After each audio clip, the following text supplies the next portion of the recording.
What's up mga ka-TV? Dito na naman po yung lingkod, David Roman TV. Na muli ay magbabahagi sa inyo lang konting mga nagkakaganapan dito sa ating bansa. At ito po ngayon, nakikita ninyo ang mga tao na nagkukumpulan sa bahay ni Tatay Digong nila at ni Hanilet Abansenya. At ito pong bahay nito ay for sale na po, no? Ibinebenta na po ito dahil talagang lalo lang daw nalulungkot si Hanilet pag nakikita niya ang bahay na ito at lalong-lalo na marami daw, 4 ang kanilang katulong o kasambahay pero walang amo. So awang-awa daw siya na si Tatay Digong niya ay hindi pa nakakauwi hanggang ngayon. Kaya ito po, at siya po ay nananalangin upang makabalik agad si Tatay Digong niya dito sa Pilipinas. Pakinggan po natin ang kanyang panalangin. I pray, Lord Jesus Christ, that Lord, not the mere humans will protect us, O God, but it's you, O God, your most precious blood will cover us, O God, this place, even our neighbors, O Jesus. I pray, Lord Jesus Christ, that you will protect our house, O God, and everyone, O God, who dwells in this house, O God. I pray, O Father, that each and everyone, O God, will try to understand, O God, the situation right now. We acknowledge, O God, that they support us, O Lord. I pray, O Lord, na masabot unta sila, Lord, that this is a subdivision, O God, and Lord, there are other people who needs rest, O Lord. Father Almighty, I pray that you would instill in their hearts, O God, that their support cannot only be shown, O God, by coming here, O God, but through prayers also, Lord.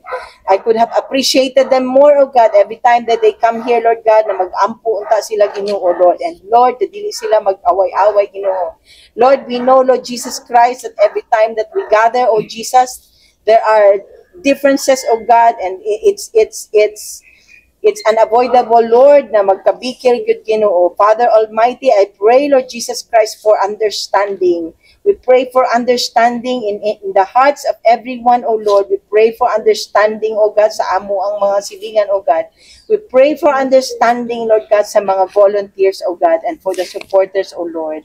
That Father, Lord Jesus Christ, the most powerful thing that they can do for us and for the support that they can give, O God, former President, O God, is that to pray for him, O God. He needs prayer, O God, at this time. You know, Lord Jesus Christ, that his health, O Jesus Christ, is not doing good, O Lord.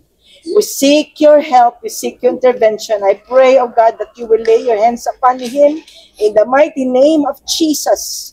In the mighty name of Jesus, O God. Lord, gamhanan ka na ni Tore, Ginoo. Gamhanan ka ng BBM. Gamhanan ka sa tanang bangag. Gamhanan ka, Ginoo, sa tanang mga nag-aabuso, sa tanang mga nasa sa Department of Justice, O Lord. That's all we want, O Lord. Prayers and prayers and prayers, O God. Kaya hindi na namin magkaya, Lord. Every day, it's a torture, O God. Sa ako, Lord, I long for my daughter, Lord God, to be with the Father, O God, kinanginahanglan pag yun, Lord. Father Almighty, I pray, Lord Jesus Christ, that not any human being, Lord Jesus Christ, can protect this place.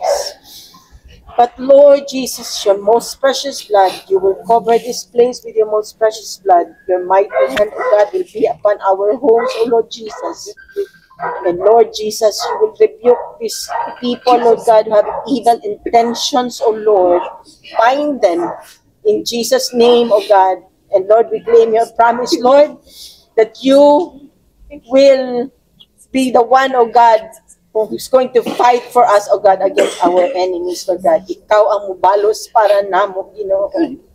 Daghang salamat, Ginoo. Daghang salamat. Lord, ingon pa ka, Lord, na Jesus Christ, that, Lord God, whatever you ask in prayer, believing, we shall receive it, O God. We believe right now, man mi, Lord, that you're going to bring him back home. Upstairs, oh God, where he can sleep and rest, oh God. Sayang 80 anyos na edad. Father Almighty, we claim that, oh Jesus. We claim that, oh Lord. You're going to make it happen. We prayed for it. And you're going to give it, oh God. It's you who's going to give him his redemption. It's you who's going to give him his salvation. It's you who's going to save him and deliver him, oh God, from evil. You will bring him back home. And for that, oh God, we thank you because we prayed for it. Thank you, Lord. Thank you, Jesus. Thank you, Lord. We give you back all the praises, all the glory and honor, oh God. Thank you, Heavenly Father. Thank you. In Jesus' name we pray. Amen. Amen. Davao City, ibinibenta na. Kinumpirma nga ito mismo ng kanyang common law wife na si Hanilet Abansenya. Ibinunyag nga ni Abansenya ang mahirap na desisyon, na naging emosyonal raw siya, subalit para umano ito sa kanilang kaligtasan kaya pinili nilang ibenta na lamang ang bahay. Saad niya, masakit sa dibdib ko every time I go inside. Ako na lang ang pumapasok dyan. May 4 na katulong pero walang amo. We abandoned it after what happened. I cannot sleep there anymore because the lawyers asked us to install a CCTV, even inside the bedroom. It pains me every time I go inside. I'm the only one who goes in there now. There are 4 house helpers, but no master.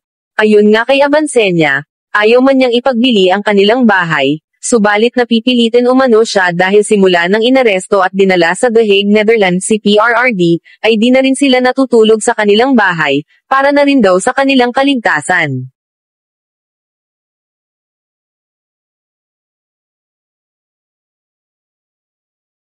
Ating Pangulong Rodrigo Duterte sa Davao City. Ayon sa kanya, matagal nang walang nakatira sa bahay. Isinalarawan niya ang matinding bigat ng damdamin sa tuwing pumapasok siya sa bahay na dati nilang tahanan, lalo na't siya na lamang ang bumibisita roon paminsan-minsan. Sa kabila ng pagbabantay ng ilang kasambahay, tila abandonado na raw ito. Bukod sa emosyonal na dahilan, nagkaroon din ng seryosong usapin sa seguridad. Nag-advise umano ang kanilang legal team na mag-install ng mga surveillance camera kahit sa mga pribadong bahagi ng bahay, kabilang na ang silid tulugan. Dahil dito, nawalan na ng kapanatagan at hindi na raw siya nakakatulog ng maayos sa naturang lugar. Sa ngayon, wala pang inilalabas na impormasyon kaugnay sa presyo ng bahay o kung may mga potensyal ng interesadong niya na ibinebenta na ang dating tirahan nila ni dating Pangulong Rodrigo Duterte sa Davao City. They're selling their Davao home, but this isn't just a house sale.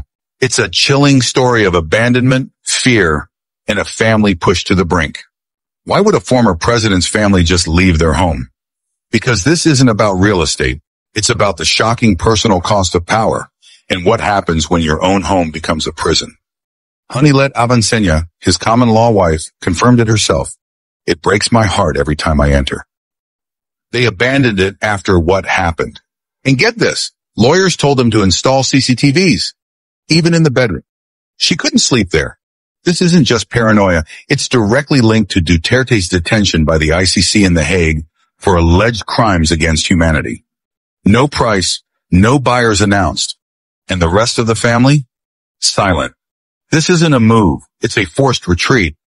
This house, once a symbol of his power, is now a stark reminder. Even the most powerful can lose their sanctuary. It's not just a property sale. It's the physical manifestation of a family under immense pressure, forced to abandon their home because of the shadows of power and justice. What do you think about this? Ayan, at abangan po natin ang susunod na kabanata dito sa maaring mangyari dahil sa pagbibenta ni Hanilet ng kanilang bahay ni Tatay Digong niya.